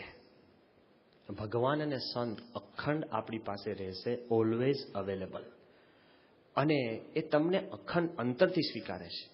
ભેદ ક્યાં છે તમે હવે વિચાર કરજો. 2 દ્રશ્યો તમારી નજર સમક્ષ મૂકું છું. ભેદ ક્યાં છે? તમે સ્કૂલે જતા હો અને જે દરવાણી હોય ને એ રોજ તમારી માટે દરવાજો ખોલે, રોજ. તમારો મિત્ર થઈ જાય કે નહીં? અહીંયા તો હોય કે નહીં મને નથી ખબર, અમારે ઇંગ્લેન્ડમાં હતા એટલે રોજ દરવાજો ખોલે જેનિટર, એટલે તમે હાય હલો કઈ નીકળો, રોજ તમારો મિત્ર થઈ જાય. થાય કે નહીં? પણ એક માણસ એવો હોય કે તમને મળ્યો જ નથી અને તમારા કરતા 30 વર્ષ ઉંમર મોટી હોય, પણ એને એમ થયું હોય કે તમે ભણવાની અંદર તમારા પાસે ફી નથી, તો આખી જિંદગી તમારા ભણતરની જવાબદારી લે, લાખો રૂપિયા ખર્ચીને તમે ડોક્ટર બનો ત્યાં સુધી એ સ્કોલરશીપ આપે, તો તમારો વધુ નજીકનો મિત્ર કોણ કહેવાય? દરવાણી કે સ્કોલરશીપ આપનાર? બોલો. આમ તમે કહેશો દરવાણી, પણ હકીકતમાં કોણ થયો? પેલાએ તો ખાલી તમારા માટે દરવાજો ખોલ્યો અને પેલાએ આખી જિંદગીનો દરવાજો ખોલી નાખ્યો. સમજાય છે? જે તમને ભણાવી ગણાવીને છે એક ડોક્ટર બનાવી છે કે પેલો તો સ્કૂલનો દરવાજો ખોલે છે અને કોઈક વાર વહેલો છોડીને વાગે ખરો, પણ આ તો એવા દરવાજા ખોલી નાખ્યા કે જિંદગીમાં ઠેસ ના વાગે. કેટલા મોટા મિત્ર થયા.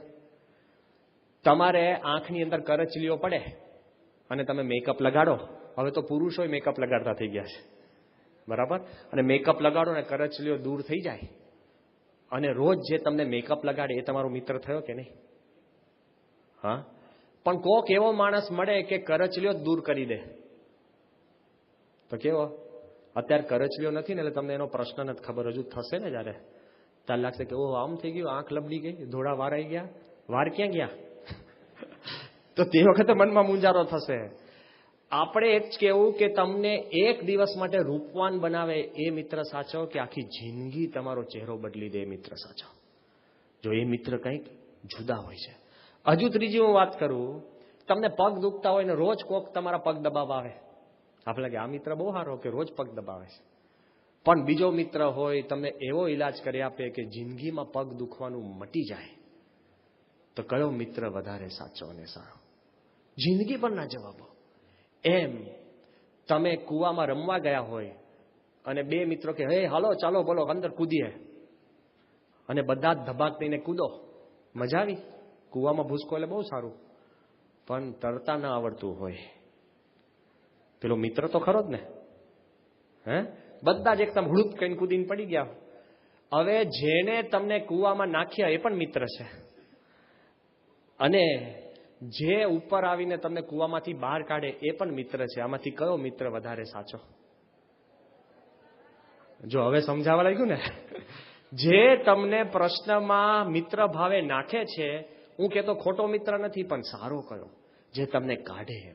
એમ તમે આપણે આખી આમ ભેગા હોય, આખા આપણે 500 જણા કિશોરો ફરવા ગયા ને જંગલમાં, હે હાલો હાલો હાલો હાલો કદે, એ ચાલો અંદર જઈએ, એ શુરવીર થાવ, જાઓ અંદર, બધા અંદર પહોંચી ગયા, આનંદ કિલોલ કરતા. પછી કે ભાઈ બહારે જવાનો રસ્તો કોઈ જોયો? એ કે ચારે બાજુ ઝાડ દેખાય છે, હવે કયું ઝાડ આપણું, ક્યાં જવું, કેમ જવું? અંદર તો ગરી ગયા રમતા રમતા. એ બધામાં એક મિત્ર તમને બહારે કાઢે, એ મિત્ર સાચો કે જેને બૂમ પાડીને અંદર લઈ ગયા તે સાચો? સમજાય છે? એમ આ દુનિયાના તમામ મિત્રો તમને પ્રશ્નની ઘટમાળમાં અંદર નાખી દેશે. પ્રમુખ સ્વામી એક જ છે તમને પ્રશ્નમાંથી બહાર કાઢી શકશે. As you go, as you move in life, જીવના સાચા મિત્ર એ સંત છે. એ તમને કોઈ પણ ઘટમાળમાંથી સ્વામી તમને બહાર કાઢી શકશે. બહાર તો કાઢી શકશે, પણ નિસ્વાર્થ છે, હિતકારી છે. અને પ્રમુખ સ્વામી મહારાજ તમારું હિત એટલે તમારું પરિવર્તન કરી શકશે. બધા જ મિત્રો તમને છે ને સારા શબ્દ, પ્રેમ ને હૂંફ આપી શકે. કોઈને હૂંફ આપીને એટલે ઈલાજ ના કહેવાય. કોઈનો હાથ ભાંગી જાય પછી આપણે બધા જ જઈએ હોસ્પિટલમાં કે તું મારો મિત્ર છે, શું લાવ, કેરી લાવ, આ લાવ, તે લાવ, તારે શું ખાવું છે? હાથ મટવાનો છે? સમજી ગયા? પ્રેમ એક વાત છે, ઈલાજ એ જુદી વાત છે. તમારા પ્રશ્નનું સમાધાન, તમારામાં ફેરફાર લાવો ને. અત્યારે તમે કિશોરો છો, મારે 1-2 પ્રસંગો તમને કહેવા છે, કદાચ થોડીક સમય વધુ થશે, પણ 1-2 પ્રસંગો કહેવા છે કે જે ઈલાજ અને પરિવર્તન છે ને એ પ્રમુખ સ્વામીની માલિકીની વાત છે. પરિવર્તન એટલે શું હું તમને સમજાવું છું કે 1987 સાલનો આ પ્રસંગ છે, સાચો છે. કોઈકને અનુકૂળ હોય તો તમે વેબસાઇટ ઉપર જઈને પણ આ પ્રસંગ વાંચજો, કેટલો ઓથેન્ટિક છે. 1987 સાલનો આ પ્રસંગ છે. કેન્યાનું કેપિટલ ટાઉન નાઇરોબી, ત્યાં આગળ કેનેડાનો ભૂતપૂર્વ આઈસ હોકી પ્લેયર જેનું નામ બોબ મનરો, એ બોબ મનરો કરીને એક માણસ જે યુનાઇટેડ નેશનમાં અધિકારી તરીકે નિમાયો, નાઇરોબી આવ્યો.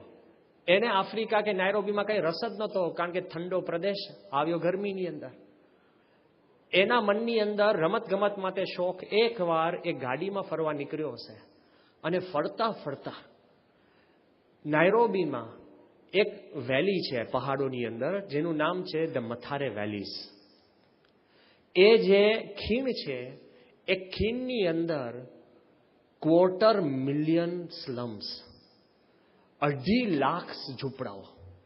એવું કહેવાય છે કે આખી દુનિયાના મોટામાં મોટા અને વિચિત્રમાં વિચિત્ર, ગંદામાં ગંદા કોઈ પણ સ્લમ્સ હોય તો આ મથારે સ્લમ્સ. આ માણસ જે ગાડીમાં ત્યાં પહોંચ્યો અને જોયું કે આટલી બધી ગંદકી, ચારે બાજુ ગંદકી અને ગરીબી. તે વખતે એ ગંદકી અને ગરેબીની અંદર એકદમ ગંદુ નાનું નાનું બધું પડ્યું હતું. એની અંદર થોડા કાળિયાના છોકરાઓ, થોડા એટલે 50 થી 100 છોકરાઓ ફૂટબોલ રમતા. કોઈ દિવસ ફૂટબોલ 100 જણા રમી શકે? બોલ ક્યાં રહી જાય ને પગ જ તૂટે ને. અને અંદર અંદર રમતા હતા અને એક ગાભાનો દડો કર્યો હતો અને દડાથી એ લોકો રમતા હતા અને રમવા કરે ને એકબીજાને લાતો મારે ને એકબીજાને પાડી નાખે ને. આને જોયું કે અરે ભાઈ આવું કરે છે એટલે મોટે ત્યાં બૂમ પાડી કે ફાઉલ, ક્યાં ફાઉલ છે.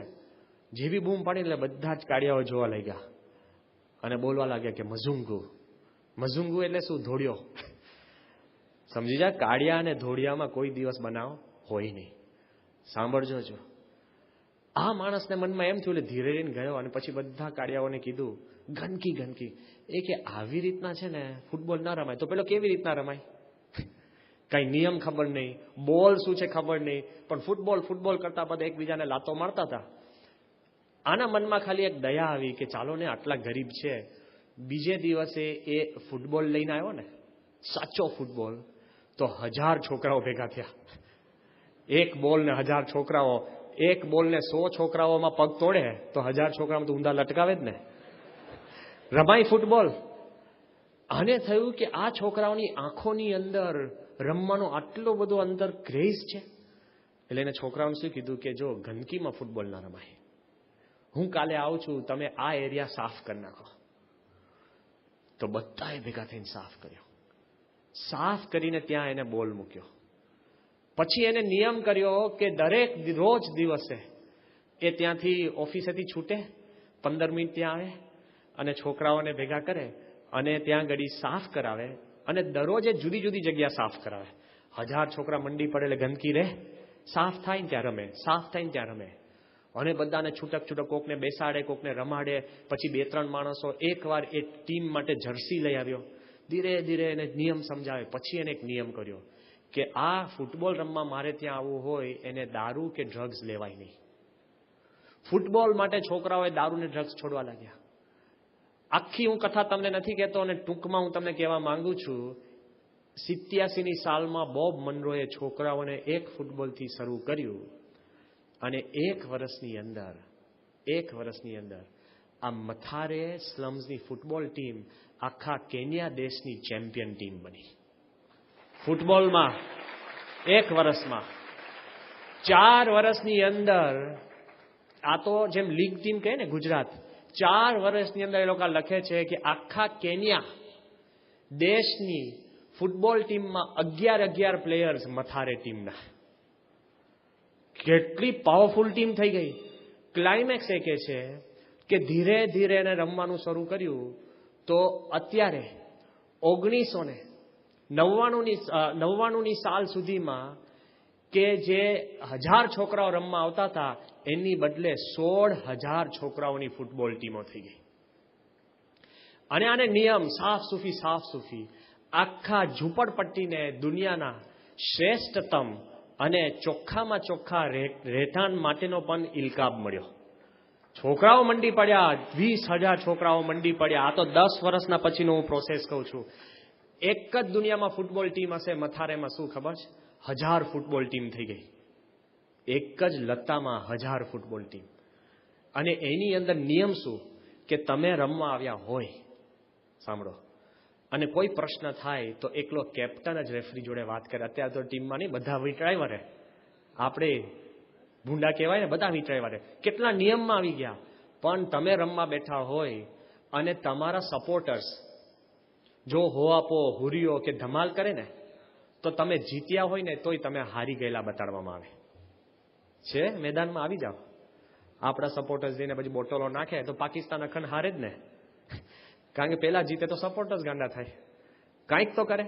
આ બાજુ એટલા બધા નિયમો આપ્યા અને અત્યારે એવું કહેવાય છે કે એ જ બોબ મનરોએ મહેનત કરી તો આફ્રિકાની ફર્સ્ટ વિમેન ફૂટબોલ ટીમ પણ છે ને આ લોકોએ એમને શરૂ કરી મથારે સ્લમ્સમાંથી.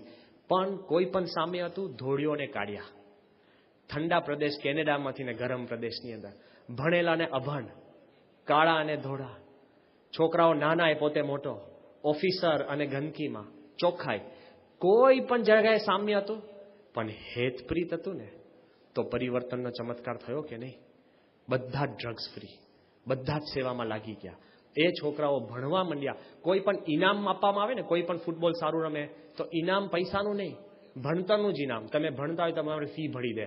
એટલે ફી ભરવા માટે પણ પૈસા લેવા માટે પેલો કોર્સમાં જોઈન થાય ને કમ્પ્યુટર એન્જિનિયર બની જાય. લે કેટલો બધો એક માણસ પરિવર્તન આપે. કોઈ પણ સામ્ય નહીં, પણ હેત હતું તો ચમત્કાર થાય છે, મિત્રતા હતી તો ચમત્કાર થયો.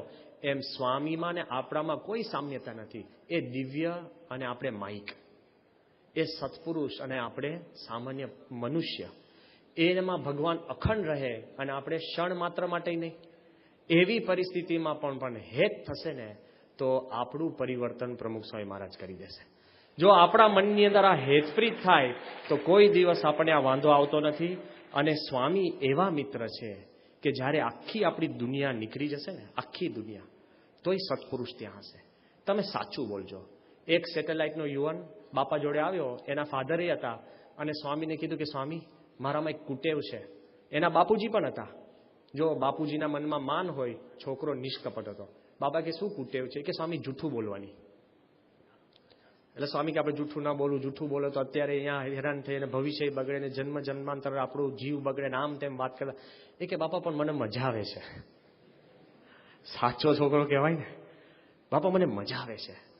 એનો બાપ એની રક્ષા કે ના બાપા આમ તો બહુ જૂઠું નથી બોલતો, આમ તો કોક વાર આ તો કહે છે પણ જૂઠું તો બોલતા મેં નથી સાંભળ્યો. સ્વામી કે એ સાચું બોલો છે અને તમે જૂઠું બોલો છો. સમજી ગયા? પેલા એ સાચું કીધું. પછી સ્વામીએ શું કીધું? સ્વામી કે તને મજા આવે છે ને, પણ મને નથી મજા આવતી, એટલે તું જૂઠું બોલવાનું મૂકી દે. સ્વામી કે ભલે તો દુનિયામાં બધાની આગળ જૂઠું બોલતો હોય, પણ અહીંયા સંત આગળ તું સાચું બોલ્યો ને, એટલે જા તારી આ ટેવ છૂટી જશે. એ છોકરો ભણી ગણી તૈયાર થઈ અત્યારે કેનેડાની અંદર ખૂબ મોટો એન્જિનિયર થઈને પોતે ત્યાં કામ કરે છે. જો સત્પુરુષ આગળ માણસ સાચું બોલે ને તો જીવન પરિવર્તન થઈ જાય છે. એ ભૂતકાળે બદલી શકે છે, ભવિષ્ય બદલી શકે છે અને વર્તમાન પણ બદલી શકે છે. એવા એ મિત્રતાના દાવે આપણું જીવન બદલી શકે છે. એટલું યાદ રાખજો કે આ બધા જ મિત્ર તમારી આંખ ખુલ્લી છે ને ત્યાં સુધી ભેગા છે. પ્રમુખ સ્વામી મહારાજ એક જ એવા મિત્ર છે કે આંખ બંધ થયા પછી પણ પ્રમુખ સ્વામી તમારી ભેગા છે.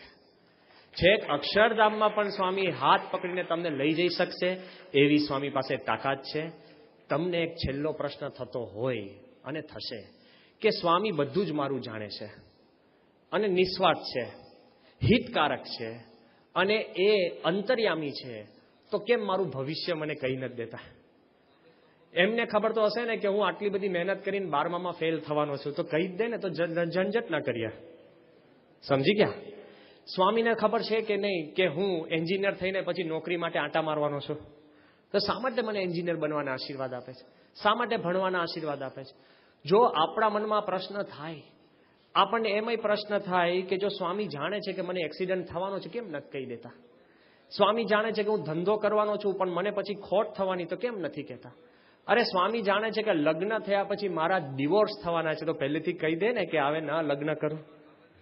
એ બધું જ આપણા મનમાં થાય. સ્વામી જાણે છે કે ક્યારે હું મરવાનો છું, તો સ્વામી કેમ મન નથી કહેતા? જો સાચો મિત્ર કહે કે નહીં. હવે સ્વામી જાણે છે પણ કહેતા કેમ નથી ખબર છે? કે સાચા મિત્ર છે એટલે. સમજાય છે? સાચા મિત્ર હોય ને એ તમારા સુખમાં, તમારા હિતમાં હોય એટલું જ કે, બધું ના કે. એક દ્રષ્ટાંત આપું, શાંતિથી સાંભળજો.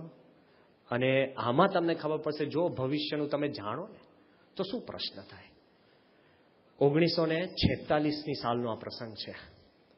એર માર્શલ વિક્ટર ગોડાર્ડ, એ આખા બ્રિટનનો મોટો એર માર્શલ. બીજું વિશ્વયુદ્ધ ખતમ થયું હતું. આ વ્યક્તિ એવો હતો કે પહેલા વિશ્વયુદ્ધની અંદર પણ પોતે પાયલટ હતા, બીજા વિશ્વયુદ્ધની અંદર પણ એર માર્શલ બની ગયા હતા, અને આખું જાપાન, ન્યુઝીલેન્ડ, ઓસ્ટ્રેલિયા, એ આખી વિંગનો પોતે ચીફ કમાન્ડર. એ માણસે યુદ્ધ પછી બહુ જ સારી મહેનત કરી હોય છે, એટલે પાછો ઇંગ્લેન્ડ જવાનું હતું. એના પહેલા ટોક્યોમાં એક મીટિંગ હતી. હતા ક્યાં? શાંઘાઈ. ત્યાં બધા બેઠા હતા અને એને ત્યાં જવાનું હતું. એટલે એર માર્શલ વિક્ટર ગોડાર્ડ, એના માનમાં નાની મોટી પાર્ટીઓ થતી હતી. પાર્ટીઓમાં તો બધા આવે. એ ત્યાં આગળ પાર્ટીમાં ગયો હશે અને પાર્ટીની અંદર એ લોકો થોડુંક દારૂ પીતા હશે. એમાં અંદર ચર્ચા ચાલતી હતી. બાજુમાં બે મિત્રો ચર્ચા કરતા. પહેલા કીધું કે આ કોની માટે પાર્ટી છે? પહેલા કીધું એર માર્શલ ગોડાર્ડ માટે. પેલો કે બટ હી ઇઝ ડેડ, કે તો મરી ગયો છે. આણે સાંભળ્યું, પોતે જીવે છે. બાજુમાં બે માણસ એમ કે છે કે પેલો મરી ગયો છે. એટલે તરત જ પેલો આમ પાછળ ફર્યો કે હવે જે બોલ્યો ને કે એ તો મરી ગયો છે, એકદમ ઓ સાહેબ માફ કરજો. તો કે ના, પણ કેમ તું એવું બોલ્યો કે હું મરી ગયો છે? કે સાહેબ એ તો મને એક સ્વપ્ન આવ્યું હતું, અને સ્વપ્ન આવ્યું તે તો ખાસ નહીં. પેલો કે સ્વપ્ન આવ્યું પણ વાત તો કર, કેમ સ્વપ્ન આવ્યું હતું? હવે હજુ તો આની જોડે વાતચીત કરે પહેલા એર માર્શલ ઉપર એક મેસેજ આવ્યો કે તમે તાત્કાલિક આવતીકાલે તમારે ટોક્યો જવાનું છે પ્લેનમાં, અને માઉન્ટ બેટને તમને પ્લેન આપ્યું છે સિસ્ટર એન, જે ડાકોટા પ્લેન છે, ડાકોટા. કારણ કે વાંધો નહીં, તો આપણે પહોંચી જઈશું સવારના વહેલા નીકળીને 5:30-6 વાગે ત્યાં પહોંચી જઈશું, એવું આના મનમાં હતું. પેલો પાછી પાછો શોધીને આવ્યો. એ કે પણ તને શું સ્વપ્ન આવ્યું તો વાત તો કર. પેલાનું નામ કમાન્ડર ડ્યુઇંગ. એ કમાન્ડર ડ્યુઇંગ એને કહે છે કે સાહેબ હવે સ્વપ્ન એવું હતું કે તમે છે ને વિમાનમાં હતા. આને લાગ્યું કે હવે એર માર્શલ હોય તો વિમાનમાં જ હોય ને, જેમ આપણે ગુજરાત મેલમાં હોઈએ એમ. એ છે ને ભગવાન ભગતને પૂછ્યું કોઈ કે તમારું એડ્રેસ છે કે ગુજરાત મેલ, કારણ અખંડ ટ્રાવેલિંગ હોય. તો આ બાજુ આને કીધું કે તમે વિમાનમાં હતા. તે કે કેવું વિમાન? એ કે ડાકોટા. એટલે આને ચટપટી થવા માંડી કે હારું આવતીકાલે આપણે ડાકોટા વિમાનમાં જવાના છે. એ કે પ્લેન કઈ બાજુ હતું, ઉડતું હતું? એ કે પ્લેન છે ને આમ ટોક્યો તરફ જતું હતું. પેલું કે મારી નાખ્યા, હું ટોક્યો તરફ જ જવાનો છું? પેલાને કે નહીં, પણ આ પેલો પૂછવા લાગ્યો. પેલા કે બરાબર, પછી શું થયું? એ કે સાહેબ કાંઈ નથી, સ્વપ્નું જ હતું. ના પણ તું કહેતો ખરો. તો કે પણ શું હતું? એ કે બસ વિમાન ઉડતું હતું, અને પછી તો છે ને એર પ્રેશરના કારણે તમારે વિમાન ઊંચું લઈ જવું પડે. સામાન્ય ડાકોટા પ્લેન હોય ને એમાં ઓક્સિજન ના હોય, તમારે નીચે ઉડાડવું પડે. પણ એ કે પછી 15-17 હજાર ફૂટ ઉપર ગયું, ત્યાં તો ઓક્સિજનની તમને ભીંસ પડે. પછી કે સાહેબ છે ને બરફના ગાંગડા બધા ચોટવા લાગ્યા, અને વિમાન હલવા માંડ્યું, ને પછી વાદળમાંથી તમે લઈ જઈ ના શક્યા. અને એ કે તારા સ્વપ્નમાં આટલી બધી ડિટેલ? એ કે હા. અને પછી છે ને બરફનું તોફાન હતું, અને લગભગ છે ને કોઈ જગ્યાએ ઉતરી ન શક્યું, અને એક નાના ટાપુમાં એક બીચ ઉપર આખું પ્લેન ક્રેશ થયું. પેલો કે કેટલો સમય? તો કે સાંજના લગભગ 4:30-5 વાગ્યાનો સમય. આ મનમાં હસવા લાગ્યો કે હું તો સવારના 5:30 નીકળું છું, બપોરના 1 વાગ્યા સુધી તો પહોંચી જવાનું છું ટોક્યો. એટલે આ હોય નહીં. તોય કુતૂહલતાથી પૂછ્યું કે ભાઈ વિમાનમાં કોઈ મારી જોડે ભેગા હતો? એ કે હા સાહેબ, છે ને 2 પુરુષો અને 1 બાઈ, અને 3 બ્રિટિશ ઇંગ્લિશમેન. શાંતિથી પેલો દારૂ પીને આમ નીકળી ગયો, અને કીધું કે વાંધો નહીં, આવતીકાલે એ જવાનો તો એર માર્શલ એકલા જ હતા, કોઈ હતું જ નહીં. હજુ તો પાર્ટીમાંથી એ બહાર જતો હતો, અને તરત જ છે ને એક માણસ છાપાનો, લંડન ટેલિગ્રાફનો છાપાનો બહુ મોટો પત્રકાર એકદમ આની પાસે આવ્યો. એ કે સાહેબ, તો કે બોલ શું હતું? એ કે મારે તાત્કાલિક છે ને લંડન પાછું પહોંચવું છે, અને મને ખબર પડી આવતીકાલ તમે ટોક્યો જાઓ છો, અને તમારા પાયલોટને પણ મેં પૂછી લીધું, એને કીધું જગા છે, તું આવું? પેલો કે આવો, વાંધો નહીં. બ્રિટિશ પત્રકાર પુરુષ તો એક આવી ગયો. પછી લાગ્યું કે વાંધો નહીં, કે હજુ તો એક બીજો પુરુષ ને બીજી બાઈની વાત છે ને, અને હવે તો 2-3 કલાક છે, પછી તો હું સુઈ જાઉં છું, પછી તો જવાનો છું. ત્યાંથી એને બીજી પાર્ટીમાં જવાનું હતું. કોન્સુલ જનરલે પાર્ટી રાખી હતી. કોન્સુલ જનરલ એને જે પાર્ટી રાખી હતી, એને ત્યાં પાર્ટીમાં ગયો, અને પાર્ટીમાં જેવો ગયો ને, અને કોન્સુલ જનરલ અલગ મલકની વાત કરતા કે યુદ્ધ સારું થયું, એમાં કોન્સુલ જનરલ પાસે એક ચાઇનીઝ માણસ ટેલેક્સ લઈને આવ્યો, અને કોન્સુલ જનરલે ટેલેક્સ વાંચ્યો કે ઓહો, કે આવતીકાલે મારે તાત્કાલિક ત્યાં ફોરેન ઓફિસે ટોક્યોમાં મીટિંગ બોલાવી છે, અને મારે ત્યાં પહોંચવાનું છે. એ કે ગોડાર્ડ? તો કે હા સાહેબ, કારણ કે કોન્સુલ જનરલ તો આનોય બાપ કહેવાય. એ કે આવતીકાલે તારા પ્લેનમાં હું ભેગો આવું? ના પડાય. એને મનમાં સ્વપ્ન દેખાવા મળે કે બાપા બાપ, 2 બ્રિટિશ માણસ થઈ ગયા, પુરુષો. પેલાએ કીધું અને હું ડાકોટા પ્લેનમાં જવાનું છે. એ કે હા બસ સાહેબ આવો તમે. એ કે વાંધો નહીં. ત્યાં સુધી બીજો મેસેજ આવ્યો. એ કે આપણી મીટિંગ છે એની અંદર છે ને કોઈ સ્ટેનોગ્રાફર નથી, એટલે તમે ખાસ કોઈ સ્ટેનોગ્રાફરને પણ લઈને આવજો. એટલે આને કીધું કે મારી જોડે એક સ્ટેનોગ્રાફર આવશે. એ કે હા, કે એ આવે તો એ કે સાહેબ પુરુષ જ છે ને? એ કે ભલા માણસ, સ્ટેનોગ્રાફર પુરુષ હોય? એ તો બાય જ હોય ને. લે, દોરીટા નામની બાઈ બ્રિટિશ, કોન્સુલ જનરલ ઓગડન બ્રિટિશ, અને સીમોર જે પત્રકાર એ પણ બ્રિટિશ. આના મનમાં આખી રાત ઊંઘ આવી નહીં કે સારું સવારના પ્લેનમાં 2 બ્રિટિશ, 1 બાઈ, અમારે ત્યાં ટોક્યો જવાનું છે, એક કહીને વહેલો ઉડાડી દઈએ પ્લેન. સવારના પહોંચીને બધા બેઠા, મલક મલકની વાંકે પ્લેન ઉડાડ્યું. પ્લેન ઊંચું ઊંચું જતું ગયું અને એ નીચે પ્રેશરના કારણે છેક ઊંચું લઈ ગયા 15,000, 17,000 ફૂટ ઉપર સ્વપ્ન પ્રમાણે. અને 17,000 ફૂટ પછી જે વાદળો આવ્યા, વાદળોના કારણે જેવું વાદળમાંથી નીચું લેવા જાય ને એટલે બરફ જામે. બરફ જામીને બરફ તૂટે તો પ્રોપેલર તૂટે, ગમે ત્યારે પ્લેન નીચે પડે. એટલે પ્લેન વાદળની ઉપર જ નીચે જાય જ નહીં, સ્પીડ સ્લો થવા માંડી. જ્યાં 1 વાગવાના હતા ને ત્યાં 3:30 થઈ ગયા. અને વાદળની નીચે કાઢવા જાય એટલે બરફ જામે, નીચે બરફનું તોફાન શરૂ થયું. જે પેલા એ સ્વપ્નમાં કીધું કારણ કે મારી નાખ્યા કે તોફાન, વાદળ. સાંજ પડવાનો સમય આવ્યો અને એ બાજુ સૂર્યાસ્ત છે ને 5 વાગે થાય. એટલે 5 વાગ્યા પહેલા તમારે પ્લેન નીચે ઉતારવું જ પડે. અને ફ્યુલ ખલાસ થવા માંડ્યો. એને પાયલટને કીધું કે ભાઈ સાહેબ તું પ્લેન ઉતારી દે. એટલે કે સાહેબ લગભગ આપણે 5-1 વાગે ઉતારે. એ કે ના 5 નહીં, અત્યારે ઉતારતું ભાઈ, કે સાંજનો સમય પડવા દેવો. બીજા બધાને કે કેમ ટેન્શનમાં છો? એ કે ભાઈ કે વાંધો નહીં, ટેન્શનમાં બધું જ સાચું પડતું હતું. અને પછી પેલા કીધું કે સાહેબ આ પ્લેન તો નીચે કાઢ્યું વાદળમાંથી માંડ 4:45 થયા છે, પણ ક્યાં લેન્ડ કરવું? એક ટાપુ દેખાય છે, જે ટાપુનું નામ સોડો કરીને ટાપુ હતો. એ કે ટાપુ નહીં. પણ સાહેબ ટાપુ દેખાય છે, કે ટાપુ નહીં. કારણ કે સ્વપ્નમાં શું હતું કે પ્લેન ક્યાં અથડાયું? ટાપુ ઉપર. પણ કે સાહેબ 1 રાઉન્ડ મારે છે અને સીધા 5:15 થઈ ગયા. સાહેબ હવે અંધારું થઈ ગયું છે, હવે ટાપુ પર ઉતરવું પડશે. એને આંખ બંધ કરી કે ભાઈ તું ટાપુ પર ઉતારી દે. અને મનમાં એ પ્રાર્થના કરવા કે પતી ગયું. અને પેલા જયારે ટાપુ પર ઉતાર્યું, ખડાડા તે બધું તોડફોડ થયું ને જેવું પ્લેન અંદર ઉતર્યું ને, અને બધાએ તાળીઓના ગડગડાટ કરી નાખ્યા, કારણ કે બધા બચી ગયા. બધા ખુશ થઈ ગયા, બધાને અભિનંદન આપવા માંડ્યા કે એર માર્શલ આપણે બચી ગયા. તો કે મને પ્રશ્ન થયો કેમ, કે હું જીવું છું કેમ? પેલા કે પણ તમે જીવો છો, આનંદ તો લે કે ના, કે હું મરી ગયો હોવો જોઈએ. તો કે પણ કેમ સાહેબ જીવી ગયા? કે ના આખી જિંદગી મને આ પ્રશ્ન રહેશે કે હું જીવું છું કેમ. કારણ કે પેલાના સ્વપ્ન પ્રમાણે બધું જ બરાબર થયું, પણ એ જીવે છે પછી પેલાથી રહેવાયું નહીં. એટલે કમાન્ડર ડ્યુઇંગને એને પત્ર લખ્યો કે ભાઈ તે કીધું એમ થયું, છતાં પણ હું જીવું છું. એ કેમ જીવું છું? એ કે સાહેબ એક કહેવાનું રહી ગયો તો કે મેં પ્લેન ક્રેશ જોયું હતું, પણ તમારી મળેલી બોડી જોઈ નથી. કે હારા પહેલા કેવું જોઈએ ને, અત્યારે હું ટીપાઈ ગયો. એ કે હું ટીપાઈ ગયો, આખી જિંદગી હું મરી ગયો, અને મારી જિંદગીમાં મેં નિયમ લીધો કે પ્લેનમાં બેસવું નથી. એમ સત્પુરુષ આપણને કહે ને કે તારે 30 વર્ષે તારો પગ તૂટવાનો છે, તો અત્યારથી તમે લંઘાવા લાગો. જો સ્વામી કે 40 વર્ષે તને ધંધામાં ખોટ જવાની છે, તો કોઈ દિવસ ધંધો કરો. તમને કે તમારે 60 વર્ષે કેન્સર થવાનું છે, તો અત્યારના 60 વર્ષ પણ તમે શાંતિથી જીવી શકો.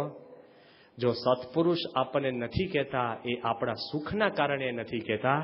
અંતર્યામી છે, બધું જ જાણે છે, નિસ્વાર્થ છે, હિતકારી છે, સામર્થ્ય છે, જે આપણને બદલી શકે એમ છે. અને આપણા ગમે તેવા સ્વભાવ હોય ને તોય બદલી શકે. બધા પ્રમુખ સ્વામીને પોતાના અંગત મિત્ર તરીકે સ્વીકારે છે. જ્યારે આપણા ચીફ મિનિસ્ટર નરેન્દ્ર મોદી પ્રથમવાર ચીફ મિનિસ્ટર થયા અને રાષ્ટ્રપતિ ભવનમાં કલામ સાહેબને મળવા ગયા હતા, આ પ્રસંગ સાહેબે જ બાપાને કહ્યું હતું. અને કલામ સાહેબને જ્યારે મળવા ગયા ત્યારે પ્રેસિડેન્ટ સાહેબે શું કીધું આપણે ચીફ મિનિસ્ટરને? કે તમે ગુજરાતના છો? પેલો કે હા. કે ગુજરાતમાં મારા બહુ સારા મિત્ર છે. એમ કરીને કલામ સાહેબ ઊભા થઈ અને પ્રમુખ સ્વામીની મૂર્તિ લાવી અને ચીફ મિનિસ્ટરને આપી કે આ મારા મિત્ર છે. જો પ્રેસિડેન્ટ જેને શ્રેષ્ઠ મિત્ર ગણાવતા હોય, સુશીલ કુમાર જૈન, એ તો બહુ જ મોટા જૈન સમાજના બહુ જ મોટા આચાર્ય, બહુ પાવરફુલ, ક્રાંતિકારક. એ જ્યારે બાપાને મળવા આવે ને ત્યારે અમને શું કે ખબર છે કે he is my friend, I will do anything for him. પ્રમુખ સ્વામી જે કે હું કરીશ, કેમ? એ મારા મિત્ર છે. જ્યારે સ્વામીને અમે આ વાત કરી કે બાપા કે સુશીલ કુમાર જૈન તમારું બહુ રાખે છે, કારણ કે એ એવું કે છે કે તમે એના મિત્ર છે, ત્યારે સ્વામીએ શું કીધું ખબર છે? કે આપણે ભગવાનના રાખ્યા છે ને, ભગવાનને રાખ્યા છે એટલે સૌ કોઈ આપણું રાખે છે. સ્વામી પ્રમુખ સ્વામી મહારાજ ભગવાનના બેસ્ટ ફ્રેન્ડ છે, અને ભગવાનના બેસ્ટ ફ્રેન્ડ એ તમારા બેસ્ટ ફ્રેન્ડ થાય, એના પછી કાંઈ જોવાનું રહે બાકી? કેટલું બધું આખી તંત્ર જુદું છે. ભલભલા એમ માનતા હોય કે સત્પુરુષ એમના અંગત અને મિત્ર છે.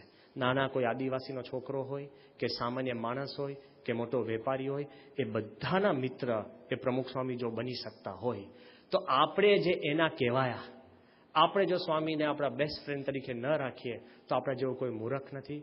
હું તો ત્યાં સુધી કીધું, ગમે તેવા તમારા સ્વભાવ હોય, ગમે તેવી શંકાઓ હોય, ગમે તેવું આપણા મનની અંદર નિયમ ધર્મમાં આગુ પાછું થતું હોય, પણ પ્રમુખ સ્વામીની નિશ્રામાં પડ્યા રહેજો.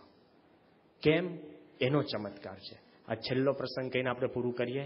એક માણસ, એને પોતાનું એક પાડેલું નાનું રીંછનું બચ્ચું હતું, ખૂબ પ્રેમથી રાખીને સાચવે, નાનું બચ્ચું. એક ગામમાંથી બીજા ગામમાં અમેરિકામાં જવાનું થયું તો કે રીંછ લઈને જવાય છે? ટ્રેનમાં કે તમે પ્લેનની અંદર રીંછ લઈને જાઓ તો શું થાય? એકલી સવારી થઈ જાય ને, બધા ઉતરી જાય કે નહીં? પેલા આમ સૂંઘવા જાય કે શું છે, લોચો લઈને બારે આવે.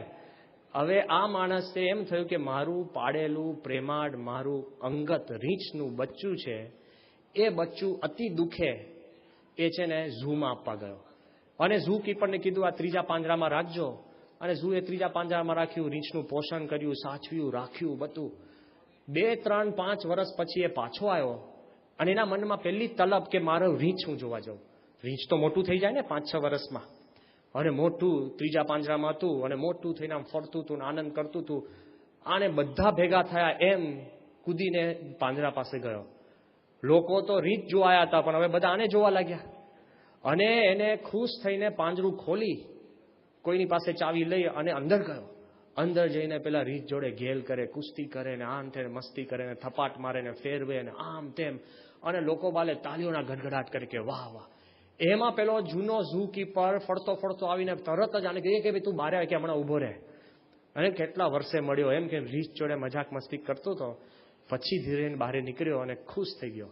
લોકો પરસેવે રેબઝેબ થઈ ગયા હતા, પેલો ઝૂ કીપર રેબઝેબ. અને શાંતિથી એને બારણું બંધ કરીને પબ્લિકને શું કીધું ખબર છે? કે ભાઈ આ રીંછ માટે મારી મિત્રતા છે અને મને પ્રેમ છે, આ મારું છે એટલે મને આવો સહકાર આપતો હતો. પેલો ઝૂ કીપર શું કે ભાઈ, હું તને એ જ કહેવા માંગુ છું કે તારું જે આપ્યું હતું ને એ તો 2 વર્ષ પહેલા મરી ગયું, આ તો બીજું રીંછ હતું. પેલો ગો બાપા. પછી એને પરસેવો થવા લાગ્યો કે મરી ગયો ને, મરી જાત ને.